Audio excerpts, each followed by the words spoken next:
睡了吗？还没。怎么你这么晚还打电话过来？心里烦，睡不着。你老婆没在你身边吗？我在车上坐着，和她吵架了。她又找你麻烦吗？给你打电话就是想说这个事。你说吧。她让我和你断了，以后不要再联系了，要不然的话她就抱着孩子走。那你是怎么想的？你说话怎么不说话？我也不知道说什么，我现在心里特别的乱。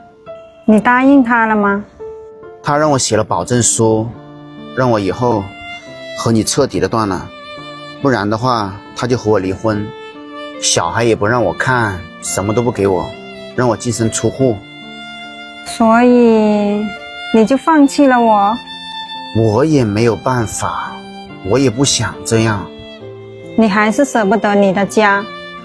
我真傻，我就不该问你这个问题。你根本就没有对我动感情，我只不过是你生活里面的调味品。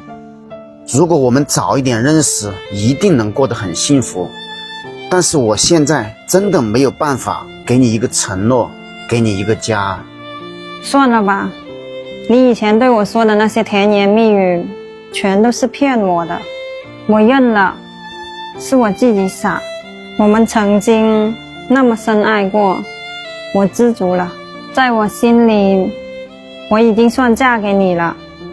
我真的不想失去你，我也不想别的男人占有你。我很自私，对不对？可是你有家庭，我不能怪别人，只能怪自己陷得太深。可能以后我们再也不会见面了。以前我总相信不管发生什么事，你都不会离开我，可是没想到这一天来得这么快。对不起，是我辜负你了。不需要你的对不起。我离开后，你会不会难过？会不会想起我？傻瓜，我会的，但是我现在真的很无能为力。好吧，既然你决定了，那我们就分开吧。以后你好好的爱他，好好的过日子吧。我早就该退出这个不光彩的角色了。我给你转几万块钱过去，算是我对你的补偿。以后你好好的照顾你自己。我不要，我们之间不是交易。